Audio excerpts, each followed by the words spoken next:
Olá, querido IBBP, bom dia. Estamos começando mais uma aula da nossa EBD online. É um prazer estar com os irmãos, com os amigos que nos assistem. Que Deus abençoe a sua vida, que Deus abençoe o seu dia. Estamos felizes porque estamos caminhando no entendimento do que é ser discípulo, do que é discipulado. Estamos entrando agora na nossa quarta aula. Usamos como livro orientador a Bíblia, claro, a Bíblia que traz para nós todos os ensinos de Cristo para a nossa vida, do Senhor para a nossa história, mas também estamos usando o livro A Formação de um Discípulo, do Kate Phillips, um livro que agrega muito, que fala a respeito do que é ser discípulo, sobre a formação do discípulo. E hoje nós vamos conversar nessa aula 4, como cuidar do discípulo, o que é preciso fazer para cuidar do discípulo, o que precisamos fazer em nós e o que precisamos fazer a partir de nós. Então vamos começar conversando, e antes de entrarmos no conteúdo do livro, A Formação de um Discípulo, eu quero comentar com os irmãos a respeito de uma introdução que o pastor Mark Dever, um pastor americano, ele faz no livro Discipulado. E ele vai falar algumas coisas importantes, e eu quero compartilhar com os irmãos nesse momento. E ele conta uma história para introduzir o que ele vai dizer. Ele fala a respeito de porcos, quando eles chegam no coxo para se alimentar, para comer, ele dá esse exemplo, e ele pergunta, você já viu isso acontecer? Como eles chegam ali, você consegue imaginar essa cena, eles se empurrando, se atropelando, grunhindo ali, engolindo o máximo possível, é uma bagunça, é uma grande confusão. Eu já tive a oportunidade de ver uma criação de porcos e realmente é assim, eles ali ficam todos tumultuados, fazem uma grande confusão, uma bagunça geral para se alimentar. Então ele começa introduzindo o comentário dele falando sobre essa situação, e aí ele vai dizer assim, olha, talvez foi assim que você participou do último culto, do último encontro da sua comunidade, da sua igreja, talvez foi assim que você esteve presente na vida comunitária, na última celebração, e aí ele vai falar, calma, eu não estou chamando você de porco, não estou dizendo que você tem a mesma atitude bagunceira de um porco, mas talvez haja no nosso coração, quando nós estamos juntos como comunidade de Jesus, como igreja, como irmãos reunidos, uma intenção egoísta no nosso coração, onde nós chegamos e nós queremos o melhor lugar no estacionamento, nós queremos o melhor lugar no banco, nós queremos o melhor lugar para assistir, para ter o momento de culto, nós pensamos só na nossa própria condição, no nosso próprio desejo, e aí a gente às vezes estabelece estratégias de forma consciente, mas não para abençoar pessoas, mas para o nosso próprio desejo, para cumprir a nossa própria intenção, alimentando talvez um coração muito egoísta. E aí ele começa a dizer, olha, ser discípulo de Jesus significa orientar a nossa vida em relação ao próximo. E aí ele vai então nos fazer entender, nós não vamos ter a intenção como aqueles porcos diante do coxo. Quando nós estamos juntos, nós pensamos no outro, nós levamos o outro em consideração, nós pensamos no próximo. E isso significa trabalhar pelo bem do próximo, querer, desejar o bem do outro. E aí esse coração vai demonstrar o desejo de discipular a outros, de servir a outros, como Cristo fez. Cristo, ele não procurou ser servido. Cristo não procurou ser ali absolvido de todas as suas vontades, mas ele serviu, ele deu o exemplo. E uma vida dedicada a servir o outro é uma vida dedicada a fazer discípulos, voltada para o próximo, voltada para o outro, voltada para os nossos irmãos. Eu pensando nos irmãos, os irmãos pensando em mim, cada um pensando no outro e não pensando apenas nas nossas próprias necessidades. Um servo de Jesus, disposto a cuidar de pessoas, pensa no outro, tem o outro em autoestima, tem o desejo de cuidar do outro, para que o outro se torne maduro em Cristo Jesus. Então, esse exemplo que ele dá quando nós nos reunimos, fica a nosso critério pensar, como eu me comporto, como eu ajo quando eu estou junto com os meus irmãos. Eu quero o bem do outro, eu desejo o bem do outro, ou eu penso apenas em mim mesmo. E aí a gente vai ver que o padrão bíblico é um padrão de serviço, é um padrão de cuidado com o outro. Deus ensina isso desde o Gênesis até o Apocalipse. Sempre nós desejarmos o cuidado da comunidade de Jesus. desde o Antigo Testamento, na formação do povo, até a formação da igreja, e ali o cuidado de Paulo com as igrejas, até o fim dos tempos, onde nós seremos a noiva de Jesus, adornada, preparada para a grande celebração com o Senhor. Então, esse precisa ser o desejo do nosso coração. E nós vamos ver Deus ponderando em todo o movimento bíblico esse processo onde pais espirituais cuidam de filhos espirituais. E ele vai embutir essa natureza em nós, esse desejo de darmos uma atenção amorosa às pessoas, cuidando, nutrindo uns dos outros, até que o outro também seja maduro em Jesus. E aí nós vamos ver, então, esse poder dos relacionamentos acontecendo, por exemplo, quando Moisés diz em Deuteronômio 6 e 7. E essas palavras que hoje eu te ordeno, que eu hoje falo para você, estejam no teu coração. E vocês vão ensinar com diligência, com afinco, com dedicação a teus filhos. E vocês vão falar a respeito delas quando te sentares na mesa, quando caminhares, quando te deitares e quando te levantares. Então vai ser um processo contínuo de ensino, de aprendizagem, de desejo de formação do outro, do caráter de Deus, de Cristo na vida do outro. E isso começa na relação da família, na relação dos pais, mas também se transporta para a relação dos irmãos, onde nós também nos dedicamos uns aos outros, como um pai se dedica ao filho. Por isso, discipular envolve a transmissão de conhecimento de Deus e da sua palavra a cada momento, a cada estação da vida, nos momentos alegres, nos momentos felizes, nos momentos de dificuldade, nos momentos de tempestade, em todos os momentos nós estamos investindo na vida uns dos outros para que a maturidade de Jesus chegue aos nossos corações. E aí nós vamos ver esse relacionamento paternal, de desejo, de maturidade de filhos espirituais acontecendo também na vida de Jesus, quando ele chama os discípulos para perto, quando ele fala, vem andar comigo 24 horas por dia, caminhem comigo, eu vou ensinar a vocês, eu vou cuidar de vocês, eu vou orientar vocês nas pequenas coisas. E ele faz isso com os discípulos. E às vezes a gente pensa, mas será que foi só Jesus que fez isso? Ele era Jesus, ele era poderoso, ele podia fazer isso, ele deu conta de fazer isso, trazer da grande multidão 12 homens, e desses 12 homens, 3 para perto, e cuidou desses. Mas nós vamos ver também o exemplo de Paulo. Paulo trouxe discípulos para perto, ele trouxe a Timóteo, ele trouxe Tito, ele trabalhou na vida desses 2 jovens, por exemplo, a ponto deles se tornarem maduros para conduzir a igreja de Jesus. Então nós podemos ver isso. Marcos 3, 13 e 14 vai dizer que Jesus chamou para si aqueles que quis, e eles vieram até ele, e ele designou 12, a quem também chamou apóstolos, para que estivessem com ele, e ele os enviasse a pregar.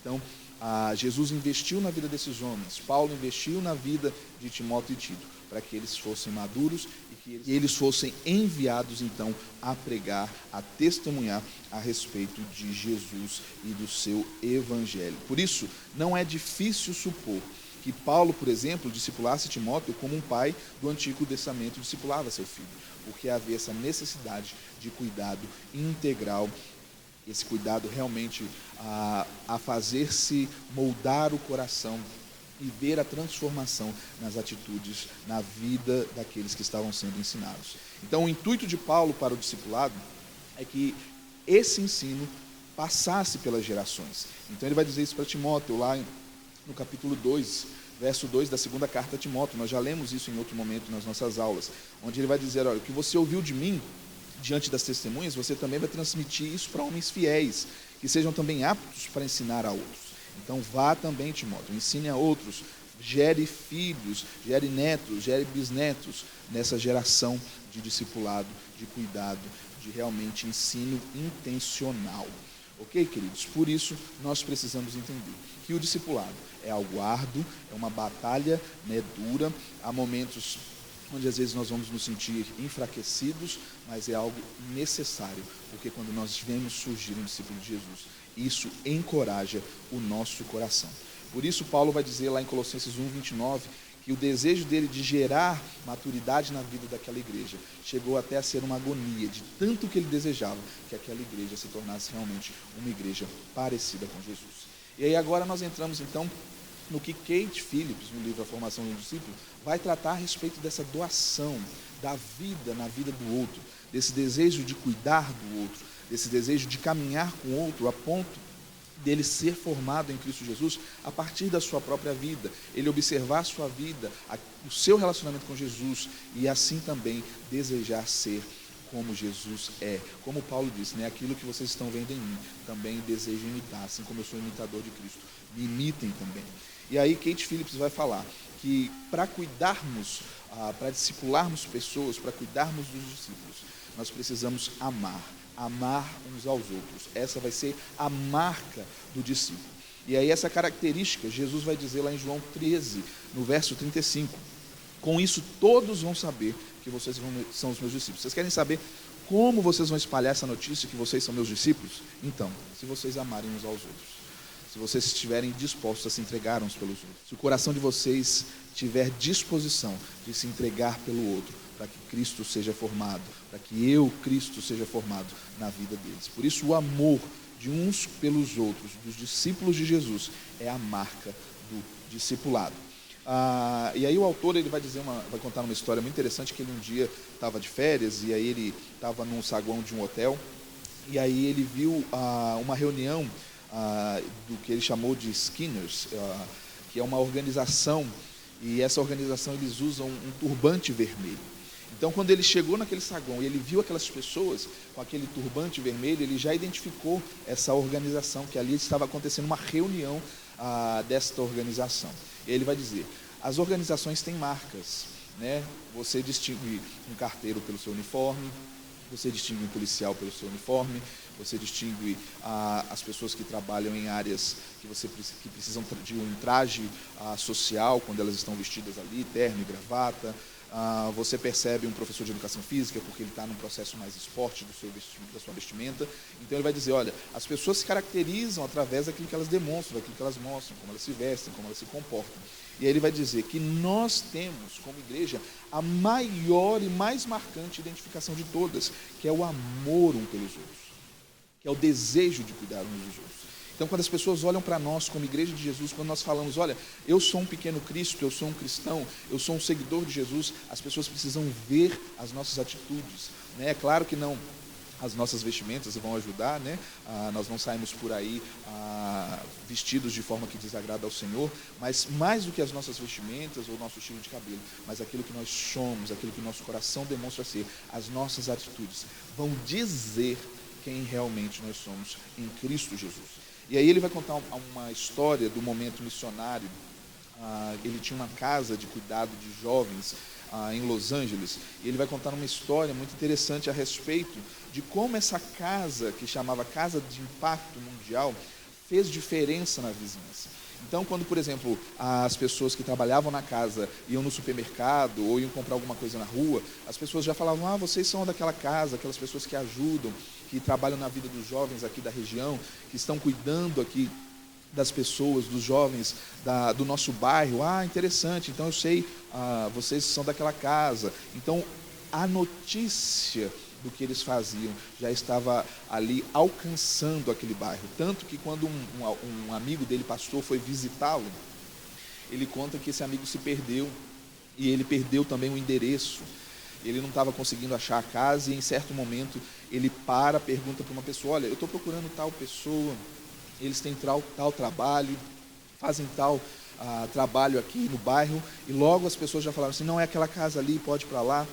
São eles que fazem o trabalho com os jovens aqui, eles que estão trabalhando e se dedicando a cuidar da juventude do nosso bairro. Então eles estavam marcados pelo amor, o amor derramado por Cristo nos seus corações. Então as pessoas já conheciam, eles já reconheciam eles como uma igreja ali, trabalhando pelo prol do outro, desenvolvendo aquilo que Cristo nos deu, o amor derramado nos seus corações. E aí eu já coloco uma pergunta para o irmão. As pessoas sabem que você é um cristão como? Será que elas sabem porque todo domingo você sai de casa com a Bíblia debaixo do braço? Ou elas sabem porque algum outro motivo que aparentemente demonstra que você é um cristão? Talvez uma frase no seu carro, no adesivo, talvez a música que você escuta na sua casa que é cristã? Ou as pessoas sabem que você é um seguidor de Jesus pelas suas atitudes que você tem com o seu vizinho, as atitudes que você tem quando você está na rua, quando você está comprando alguma coisa, quando você está ali desenvolvendo a sua vida, elas estão observando você e elas percebem algo diferente na vida dessa pessoa. Um caso que aconteceu comigo certa vez. Eu fui convidado para reger um coro numa empresa aqui em Belo Horizonte, e aí, regendo esse coro, eram mais ou menos 40, 50 jovens dessa empresa, uma empresa muito grande de telemarketing, há muitos anos atrás aqui em Belo Horizonte. E aí eu fui reger esse coro, e trabalhando com eles ali, eram pessoas que não conheciam a Jesus. No final, quando nós terminamos a apresentação final e eu ia deixar o coral, não ia mais participar, duas meninas chegaram para mim e falaram assim: olha, tem alguma coisa diferente em você. Eu não consigo entender, mas há algo muito especial na sua vida e a gente queria saber o que é. E é claro que nessa hora eu pude ali falar a respeito de Jesus, do que Jesus tinha feito na minha vida e como Jesus transformou o meu coração, e por Ele e para Ele, vivendo para a glória dele, eu podia demonstrar esse amor através da minha vida, das minhas atitudes, às vezes até sem usar palavras, mas demonstrando com o que eu sou, como Cristo resgatou a minha história. E aí fica a pergunta: as pessoas sabem que você é um cristão como? Muito bem, queridos. Que a nossa identidade em Jesus, então, seja clara. Que a nossa identidade, através do amor demonstrado, também seja clara. E uma forma clara de demonstração de que Cristo faz parte da nossa vida, que nós servimos a Ele como discípulos, é que nós estamos dispostos a amar os nossos irmãos e a perdoar. E aí o autor do livro, ele vai tratar essa característica do amor, o perdão, em algumas direções. E a primeira direção que ele vai tratar é nós aceitarmos o perdão de Deus. Para nós trabalharmos o perdão em outras direções, na direção do outro, em dar perdão, em receber perdão, em entender o perdão como algo que Deus traz para a vivência da comunidade de Jesus, nós precisamos entender primeiramente que o próprio Deus derrama o seu perdão sobre a nossa vida. Nós precisamos aceitar o completo perdão de Deus no nosso passado, no nosso presente e no nosso futuro. Entender o que Cristo fez na cruz, que Ele nos purificou de toda injustiça, é o que diz 1 João 1,9, e que Ele se esquece para sempre dos nossos pecados, Isaías 43, 25.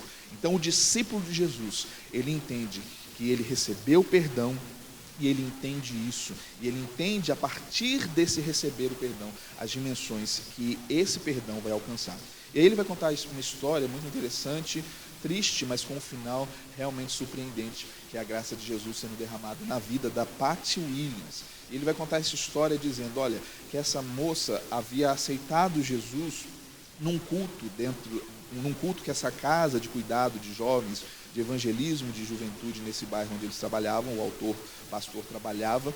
E aí essa jovem, a Patty Williams, num culto ao ar livre, ela recebe Jesus, ela pede Cristo para entrar na sua vida, e ela começa então a entender a vontade de Cristo para a sua vida, e ela orava e ela pedia ao Senhor para cada vez mais consagrar sua vida, e ela parecia então ser um exemplo. Mas debaixo daquele sorriso, ele conta, debaixo de toda aquela celebração que ela estava recebendo, que ela estava, toda a celebração da sua vida, a respeito da novidade de vida que ela tinha coisas para resolver com Deus. E uma das situações que ela precisava resolver com Deus era uma situação de opressão na sua infância, de abuso físico, de abandono. Seu pai havia abandonado sua mãe grávida, dos seus irmãos, ela pequena com 3 anos, e depois um tio veio e fez uma série de abusos sexuais contra ela ainda criança, e ela carregava então aquela marca no seu coração. Então, mesmo tendo recebido Jesus, aquilo afetava a vida daquela jovem, e ela escondia aquelas marcas, ela escondia aquela mágoa que ela tinha, e ela não havia entendido. Por quê? Ela achava que Deus não poderia perdoar aquele processo que ela havia passado. Ela se sentia ainda suja, por isso não tinha entendido que Deus, Ele perdoa todas as coisas. Ele perdoa todas as situações. Então a Patty, ela cresceu odiando estar rodeada de homens. Ela não desejava ficar perto de outras pessoas. Ela se escondia, porque ela estava se escondendo, na verdade, de Deus. Ela não entendia que o perdão do Senhor a limpava, a liberava de qualquer amarra que Satanás pudesse trazer ao seu coração. Então, mesmo depois dela se tornar uma missionária, mesmo depois de todo o processo que ela passou dentro daquela instituição, mesmo depois de ter aceitado a Cristo, ela ainda precisava entender que o dom de Deus da salvação trazia para ela perdão completo, limpeza completa, liberação completa de qualquer marca do seu passado. Então, como discípulos, nós precisamos entender que o perdão de Deus nos permite ser livres do que pode nos oprimir. Já não há mais condenação para aqueles que estão livres em Cristo Jesus, é o que Paulo disse. O apóstolo deixa claro, olha, nós não estamos presos mais a nada, não há nada que possa nos condenar, nada no nosso passado, nada no nosso presente, nada no nosso futuro, quando nós recebemos o dom da salvação, quando nós recebemos o perdão de Jesus, quando Cristo entra na nossa vida, Ele traz libertação, Ele nos livra de qualquer coisa que tente nos prender. E aí nós vamos ver Paulo mesmo declarando isso em 1 Timóteo 1, de 12 a 17. Ele vai dizer, olha, eu sou muito grato para com aquele que me fortaleceu, Cristo Jesus, o nosso Senhor, que me considerou fiel, Ele me designou para o ministério. A mim que no outro tempo eu era blasfemo, eu era perseguidor, eu era insolente, nós sabemos do passado de Paulo, ele perseguiu a igreja, ele matou cristãos, mas Deus liberou perdão à sua vida, Deus trouxe restauração à sua vida. E aí ele continua dizendo, mas eu obtive misericórdia, pois o fiz na ignorância, na incredulidade, eu não conhecia Jesus, eu não sabia como eu precisava me comportar com Cristo, qual era a nova vida que eu poderia ter em Cristo Jesus. E ele continua dizendo então no verso 14, mas transbordou porém a graça do nosso Senhor com a fé e o amor que há em Cristo Jesus. E fiel essa palavra, e digna de toda aceitação, que Cristo Jesus veio ao mundo para salvar os pecadores, dos quais eu sou o principal. É fiel, é digna de aceitação, entendam isso. Cristo veio para libertar a sua vida, para libertar pecadores, para salvar pecadores, e Paulo vai falar, olha, o principal era eu. Cristo veio para trazer transformação. E ele continua dizendo no verso 16, mas por essa mesma razão me foi concedida misericórdia, para que em mim, o principal, evidenciasse Jesus Cristo, a sua completa longanimidade, e servisse eu de modelo a quantos hão de crer nele para a vida eterna. Então, eu fui salvo, restaurado, recebi perdão, e agora vejam, que eu seja modelo para vocês. E assim, ao Rei eterno, imortal, invisível, Deus único, honra e glória pelos séculos dos séculos. Amém? É isso que Cristo faz na vida do discípulo. Ele libera perdão, para que o discípulo também possa caminhar em liberdade de vida.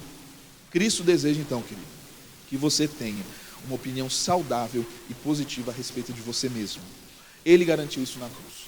Um discípulo anda em liberdade de vida. Muito bem, queridos. Para o discípulo cuidar, ele precisa cuidar-se. Para o discípulo ensinar a perdoar, ele precisa perdoar-se. E às vezes, essa ideia pode ser uma ideia tão abstrata, tão longe da nossa vida, e às vezes nós carregamos tantas mazelas conosco, tantas coisas estão aí arraigadas na raiz do nosso coração, trazendo amargura para nós, mas nós precisamos acreditar no perdão divino para os nossos pecados, na libertação que Cristo trouxe na cruz e na sua ressurreição, vencendo a morte, e já não há nada que possa nos separar do amor de Deus. E aí ele vai continuar dizendo sobre a história da Pat Williams, que ela reconheceu então a necessidade de se libertar desse ódio de si mesma e de ser uma discípula de Jesus livre, para que ela pudesse compartilhar Cristo também e o perdão a outras pessoas, que ela pudesse também liberar sua mãe em perdão, liberar seu tio em perdão, ela entendendo que o Cristo que perdoa havia também trazido para ela o desejo de perdoar, de liberar do seu coração aquelas pessoas que haviam ali trazido tanta amargura um dia na sua vida. E ela vai dizer o seguinte: descobri que quando Jesus morreu, ele pagou por toda a dor, culpa e amargura da minha vida. Ele cuidou disso, ela dizendo. Quando eu me preocupava com o passado e não aceitava o perfeito perdão de Deus, eu estava questionando o seu poder de me limpar completamente e de tornar-me uma nova criatura. Mas agora eu sei que ele me perdoou completamente, e assim eu posso me aceitar, perdoar a mim mesmo e ensinar a respeito do perdão em Cristo Jesus. Por isso, querido, esteja livre para perdoar.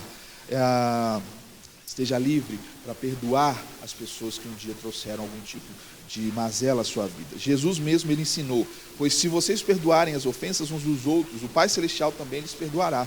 Mas se vocês não perdoarem uns aos outros, o Pai Celestial não lhes perdoará as ofensas. Mateus 6, 14 e 15. E ainda em Lucas 11, verso 4, A oração de Cristo vai refletir esta união vital. Perdoa-nos os nossos pecados, pois também perdoamos a todos os que nos devem. Então Jesus vai nos ensinar isso. Você quer ser perdoado? Então perdoe, porque é uma consequência. Quando você recebe Jesus, Jesus faz algo tão tremendo na sua vida, que você entende o que é perdão e você deseja perdoar aqueles que lhe ofenderam. Então o perdão uns aos outros vai demonstrar essa mudança na nossa vida. É uma marca na nossa fé, é uma marca na nossa caminhada cristã. Jesus nos perdoou e pelos nossos pecados ele foi crucificado enquanto pendia na cruz. Estevão perdoou os que o apedrejavam enquanto as pedras lhe esmagavam o corpo. Atos 7:60 vai dizer isso. E em Efésios 4:32, Paulo vai resumir essa posição cristã. Sejam bondosos e compassivos um para com os outros, perdoando-se mutuamente, assim como Deus os perdoou em Cristo Jesus. Então, o fruto da entrega do nosso coração a Jesus é perdoar também. O milagre que nós recebemos de Cristo, nós também executamos, trazendo esse milagre a outras pessoas, perdoando também a outras pessoas. E aí ele vai dizer no livro, se você foi magoado por alguém, mas está reprimindo a dor, em vez de desfazer-se dela mediante o perdão, a culpa, a amargura e a ansiedade, permanecem na sua vida e agravam a discórdia. Isso ameaça seriamente a sua saúde emocional, abafa a paz de Deus na sua vida e a alegria cristã. O perdão traz para nós paz, traz para o nosso coração liberação. Nós vivemos uma vida realmente libertos do peso que nós carregamos. Emoções negativas reprimidas corroem o nosso interior como uma doença devastadora. Por isso, não deixe que a falta de perdão traga para você, na sua vida, mazelas terríveis. E Jesus vai nos ensinar então algo muito interessante em Mateus 18, de 21 a 35, a respeito da parábola do credor incompassivo, né? Nós vamos aprender ali como nós não devemos agir em relação à falta de perdão. A partir do verso 21, então, acompanhe aí a leitura comigo, querido. Mateus 18, de 21 a 35. Então Pedro aproximou-se e lhes perguntou: Senhor, até quantas vezes o meu irmão pecará contra mim, que eu lhe perdoe? Então, quantas vezes eu vou ter que perdoar o meu irmão quando ele pecar contra mim? Até 7 vezes? E aí Jesus vai responder: não te digo que é até 7 vezes, não, mas até 70 vezes 7, muitas vezes, infinitas vezes. Você vai perdoar sempre que for necessário. E aí ele vai contar essa parábola. Por isso, o reino dos céus, ele é semelhante a um rei que resolveu ajustar contas com seu servo. E passando a fazê-lo, trouxeram o que lhe devia 10.000 talentos. Não tendo este, então, porém, como pagar, ordenou o Senhor que fosse vendido ele, a sua mulher, os filhos e tudo quanto possuía, e que a dívida fosse então paga. Então resolve isso, vende tudo, vende eles mesmos, mas a dívida precisa ser paga. Então esse servo prostrou-se diante do Senhor e rogou: sê paciente comigo, Senhor, e tudo te pagarei. E o senhor daquele servo compadeceu-se dele, mandou-o embora e perdoou-lhe a dívida. Verso 28. Saindo, porém, aquele servo do encontro com seu senhor, ele encontrou um dos seus conservos, que lhe devia 100 denários. E agarrando-o, sufocava, dizendo: me pague o que você me deve. Então o seu conservo, caindo-lhe aos pés, lhe implorava: sê paciente comigo e eu te pagarei. Ele, entretanto, não quis, antes, indo-se, o lançou na prisão até que saldasse a dívida. Então ele mesmo não perdoou. Havia sido perdoado pelo seu senhor, mas ele não perdoou o seu conservo. Verso 31. Vendo os seus companheiros o que se havia passado, eles ficaram muito tristes e foram relatar ao seu senhor o que havia acontecido. Então o seu senhor chamou o seu servo e disse: servo malvado, por que tanta maldade no seu coração? Eu perdoei aquela dívida toda porque você me suplicou. Não devia você fazer igualmente? Compadecer-se do teu servo, como também eu compadeci de ti? E indignado, o Senhor o entregou aos verdugos até que ele pagasse toda a dívida. Assim também meu Pai Celeste vos fará, se do íntimo não perdoardes cada um seu irmão. Nós recebemos perdão completo da parte do Senhor de uma dívida impagável. E agora nós precisamos, como demonstração do amor uns pelos outros, como demonstração de um coração realmente discípulo de Jesus, perdoar aqueles que nós precisamos perdoar. Patty Williams, a moça da nossa história, ela nutria um ódio por seu tio e ressentimento pela sua mãe. mas tendo recebido Cristo Jesus e entendido o que Jesus fez na sua vida, ela pôde perdoar aqueles a quem a haviam ofendido. Colossenses 3, 12 a 17, vai dizer para como nós precisamos perdoar, como Cristo nos ordena, como Cristo nos perdoa. Paulo, então, quando ele escreve essa carta à igreja de Colossos, no capítulo 3, ele começa dizendo: olha, como vocês foram ressuscitados juntamente com Cristo, vocês vão buscar as coisas do alto. E aí no verso 5 ele vai falar: olha, então façam morrer toda a natureza terrena de vocês. E aí ele vai no verso 12 dizer: então vocês se revistam, porque vocês são eleitos de Deus. Vocês agora são discípulos de Jesus. Vocês agora reconheceram que Cristo é o seu mestre. Vocês são santos, amados. Vocês têm ternos afetos de misericórdia, vocês receberam bondade, vocês agora precisam ter uma atitude humilde, de mansidão, de longanimidade. E ele vai dizer no verso 13, então suportem uns aos outros, sejam suporte um para os outros, perdoem mutuamente uns aos outros. E caso alguém tenha algum motivo de queixa contra quem, façam também como o Senhor que vos perdoou, e perdoai vós também. Verso 14, e acima de tudo, porém, esteja o amor, que é o vínculo da perfeição. Seja a paz de Cristo o árbitro em vosso coração. Então, se Cristo derramou paz na sua vida, se Cristo trouxe libertação para a sua vida, então assim você vai agir também. A paz de Cristo vai ser o comandante do seu coração. Você não vai andar mais pelos seus próprios desejos, você não vai fazer aquilo que seu coração, às vezes, cheio de ódio, quer fazer, mas você vai fazer aquilo que Cristo quer fazer, porque a paz de Cristo está comandando o seu coração, porque vocês foram chamados em um só corpo. Por isso, sejam agradecidos. Seja agradecido pelo perdão que você recebeu de Jesus e perdoe outras pessoas também. E assim façam ser visíveis as afeições que vocês têm uns pelos outros, que nós temos uns pelos outros. E as pessoas vão ver então que nós somos discípulos de Jesus. E ele continua dizendo no verso 16, habite ricamente em vós a palavra de Cristo, instruí-vos e aconselhai-vos mutuamente em toda sabedoria. Então aconselhem para que vocês sejam sábios, para que haja crescimento na vida de vocês em Cristo Jesus, louvando a Deus com salmos, hinos, cânticos espirituais, com gratidão no coração de vocês. E tudo o que vocês fizerem, seja em palavra, seja em ação, aquilo que sai da sua boca, aquilo que você faz através da sua vida, fazer em nome do Senhor Jesus, dando graças a Deus Pai. Então, tudo que vocês fizerem, tudo que sair de você, da sua boca, das suas ações, seja para a glória do Senhor. Amém, queridos? Muito bem, então, nós recebemos o perdão de Deus, nós podemos perdoar os outros, mas também nós podemos aceitar o perdão dos outros. Perdoar uns aos outros exige que também aceitamos o perdão como também oferecemos.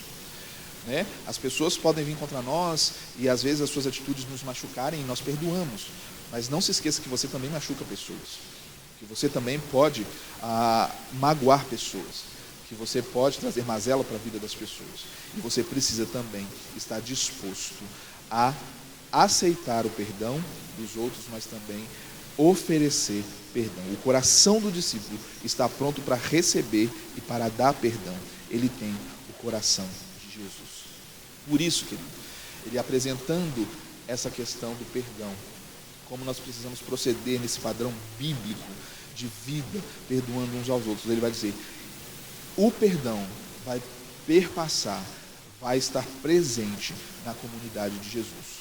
Nós experimentamos o verdadeiro entendimento do que é a igreja, quando nós estamos juntos nessa comunidade. E quando acontecem os atritos, os problemas, nós estamos dispostos a perdoar uns aos outros.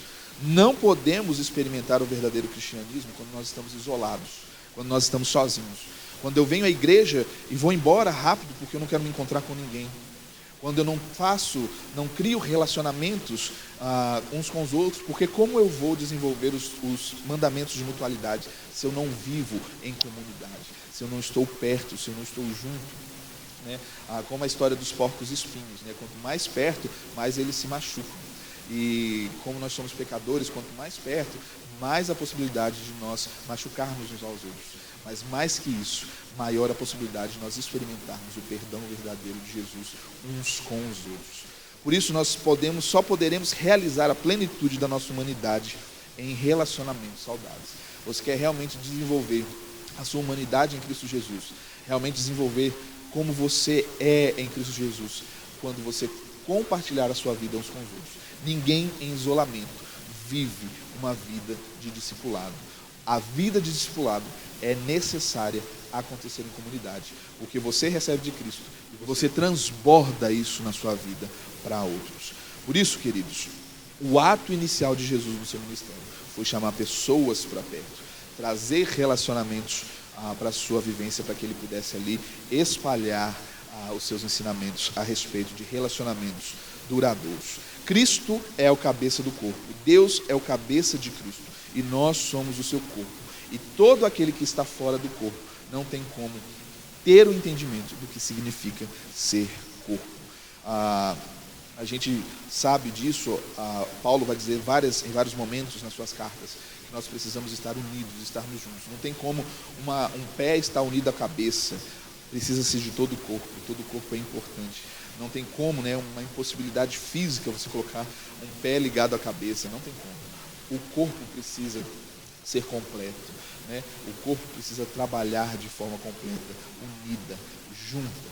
E aí ele vai contar uma história, a respeito de um granjeiro que ele viu cortando a cabeça de um frango. E aí aquele frango continuou ali com os efeitos musculares, se mexendo. Não sei se você já teve acesso a essa cena, mas eu também já vi, já vi isso acontecer. A pessoa vai cortar a cabeça do frango e o frango continua se mexendo. E às vezes nós podemos achar que longe da cabeça, que é Cristo, por algum momento a gente até continua sobrevivendo, mas em algum momento nós vamos parar, porque nós precisamos estar unidos a Cristo, que é a cabeça do seu corpo, e nós precisamos estar como corpo unidos uns aos outros. O cristão separado da cabeça pode parecer estar vivo por algum tempo, mas logo vai ser como aquele frango sem a sua cabeça. Ok, meus irmãos? Por isso, 1 Coríntios 12, 27 vai dizer: vocês são o corpo de Cristo, e cada um de vocês individualmente é membro desse corpo, pois em um só corpo todos nós fomos batizados em um único Espírito. Verso 13. Nesse sentido, todo cristão é membro da comunidade redimida de Jesus e precisa trabalhar em prol dessa comunidade, precisa dar prioridade para pertencer a um corpo saudável, que é a Igreja de Jesus, que está viva, atuante e que está funcionando plenamente. E aí nós vamos ver o livro de Atos, documentando todo o início desse processo, a unidade que eles tinham ali, como eles viviam uns aos outros, esse mandamento, estavam juntos. Havia momentos realmente que precisavam da intervenção dos discípulos, que os apóstolos chegavam ali para colocar a ordem. Paulo mesmo vai dar vários direcionamentos na sua carta: olha, vivam de forma que agradam ao Senhor. Mas a comunidade de Jesus estava ali se desenvolvendo, estava realmente acontecendo. Romanos 12:5 diz que assim também em Cristo nós, que somos muitos, formamos um corpo, cada membro está ligado a todos os outros. Então nós precisamos caminhar nesse sentido. Então os membros de um corpo maduro ultrapassam a ideia incompleta de ir à igreja e entendem que são a igreja. Eu não estou em comunhão com os irmãos apenas quando eu vou ao lugar de culto, quando eu estou em comunhão na celebração, na adoração, mas eu sou igreja, e ser igreja significa que em todo momento eu preciso me preocupar com esse corpo. Muito bem, queridos. Efésios 2:22, Paulo vai dizer: sendo edificados juntos para se tornarem morada de Deus por seu Espírito. Não mais restrita a tijolos e argamassa, o Kate Phillips vai falar.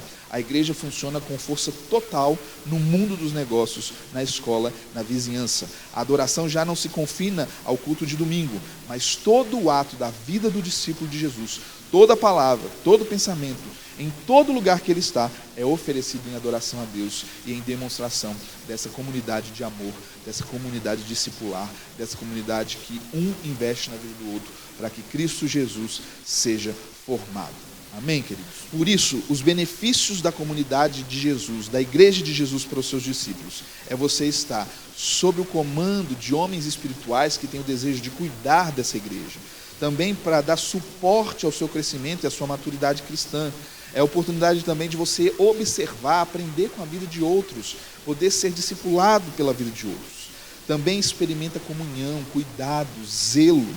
Você também entende que você está seguro no amor do seu próximo. Eu achei muito interessante, queridos, quando o Kate Phillips trouxe essa frase, o que acontece quando nós estamos na comunidade de Jesus, que nós estamos seguros no amor do próximo. E essa frase me tocou muito, porque precisa ser uma realidade para a vida da igreja. Nós estarmos seguros, porque nós sabemos que na igreja nós somos amados. Todo crente em Jesus, na igreja, precisa entender que ele tem segurança em ser amado, porque ali há uma comunidade de amor, irmãos em Cristo, irmãos, amigos mais chegados até que irmãos de sangue, pessoas que estão cuidando de nós e que têm interesse pela nossa vida, como nós temos interesse também pela vida deles. E não é isso que o mundo precisa, querido. Esse mundo inseguro, esse mundo triste, esse mundo caminhando a passos largos por uma solidão tão tremenda. E nós encontramos esse ambiente de amor na vida da igreja, esse lugar seguro. E nós precisamos lutar para que esse lugar continue seguro. Eu me lembro que havia uma música alguns anos atrás que dizia: eu preciso de ti, querido irmão, como é precioso, irmão, estar bem junto a ti. E às vezes as pessoas cantavam essa música dizendo assim: isso é mentira, isso não é verdade. Não há verdadeiro amor e cuidado na vida da igreja. Mas isso é uma grande mentira, porque a igreja é um lugar de amor e de cuidado, precisa ser um lugar seguro para todos entenderem o amor de Deus. Por isso, querido, pertencer à vida da igreja é entender que somos discípulos demonstrando o amor e o cuidado de Cristo às nossas vidas, através do nosso cuidado a outras vidas. E aí, para nós terminarmos, meus irmãos, a lista de verificação do discípulo. Olha aí se você tem nessa lista andado em todos os quesitos em obediência ao Senhor. O seu amor a outros cristãos é visível? Você aceitou o perdão de Cristo em toda a sua vida, passado, presente e futuro? Você perdoou a si mesmo, baseado no perdão de Deus por você? Você perdoa prontamente as outras pessoas? Você aceita o perdão dos outros?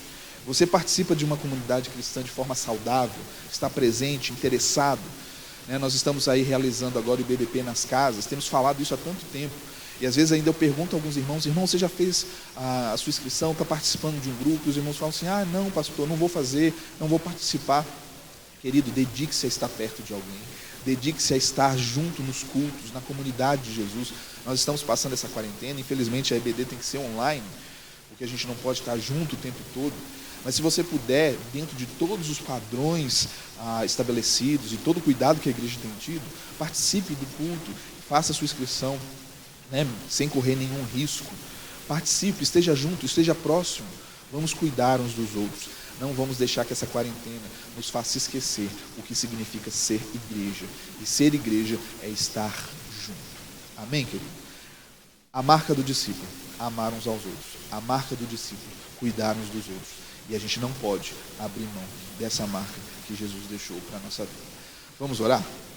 Pai, nos ensina, Senhor, a realmente sermos servos de Ti, dedicados uns aos outros, a amar uns aos outros, a perdoar, entendidos da graça recebida, que é o perdão do Senhor. Nos ajude a caminhar, nos ajude a andar conforme o Teu querer. Nos ajude a andar, Deus, proclamando que o Senhor é o Senhor da nossa vida através das nossas atitudes. É a oração que eu deixo aqui pelos meus irmãos, pela nossa igreja, pela minha vida, sabendo que o Senhor tem nos moldado a cada dia. Em nome de Jesus, amém.